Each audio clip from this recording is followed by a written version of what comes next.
হাসিনার মৃত্যুদণ্ড, যে প্রতিক্রিয়া জানালো জাতিসংঘ।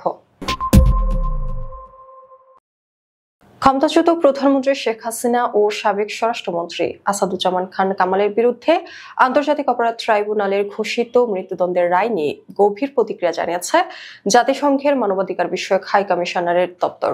তাদের মতে, গত বছরের গণঅভ্যুত্থানের সময় সংগঠিত ব্যাপক মানবাধিকার লঙ্ঘনের ভুক্তভোগীদের জন্য এই রায় একটি গুরুত্বপূর্ণ মোড় ঘোরা মুহূর্ত। সোমবার মানবতা বিরোধী অপরাধের দায়ে শেখ হাসিনা ও আসাদুজ্জামান খানের মৃত্যুদণ্ড ঘোষণা করে আন্তর্জাতিক অপরাধ ট্রাইব্যুনাল। এরপরই জেনেভা থেকে এক সংবাদ বিজ্ঞপ্তি প্রকাশ করে জাতিসংঘের মানবাধিকার হাই কমিশনারের দপ্তরের মুখপাত্র রাবিনা শামদাসানি এতে বলেন, আমরা 2025 সালে ফেব্রুয়ারিতে তথ্য অনুসন্ধান প্রতিবেদন প্রকাশের পর থেকে এই নৃশংস ঘটনার নির্দেশদাতা ও নেতৃত্বের অবস্থানে থাকা ব্যক্তিদের আন্তর্জাতিক মানদণ্ড অনুযায়ী বিচারের আওতায় আনার আহ্বান জানিয়েছে। ভুক্তভোগীদের কার্যকর প্রতিকার ও ক্ষতিপূরণ নিশ্চিতের বিষয়টিও আমরা বারবার তুলে ধরেছি। তিনি জানান, বিচার প্রক্রিয়া চলাকালে OHCHR আনুষ্ঠানিকভাবে সম্পৃক্ত ছিল না এবং ট্রাইব্যুনালের প্রতিটি ধাপ সম্পর্কে তারা অবহিত নয়।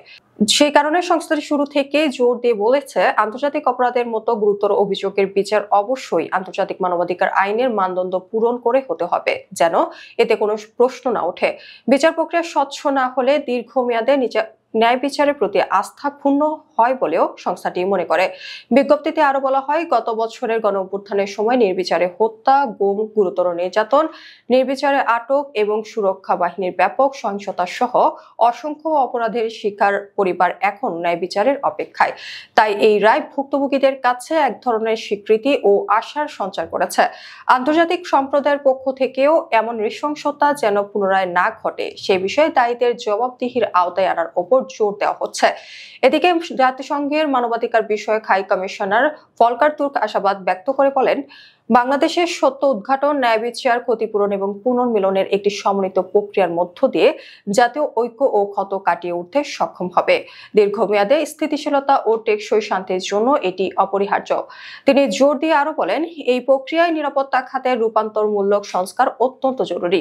আর এসব সংস্কার হতে হবে আন্তর্জাতিক মানবাধিকার মানদণ্ডের সঙ্গে সামঞ্জস্য রেখে, যাতে ভবিষ্যতে মানবাধিকার লঙ্ঘন বা রাষ্ট্রীয় নিপীড়নের পুনরাবৃত্তি না ঘটে।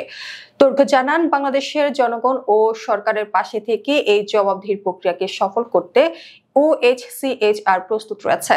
সত্য, ন্যায় ও স্বচ্ছতার ভিত্তিতে দেশে একটি নতুন মানবাধিকার সংস্কৃতি প্রতিষ্ঠার সুযোগ তৈরি হয়েছে বলে তিনি মনে করেন।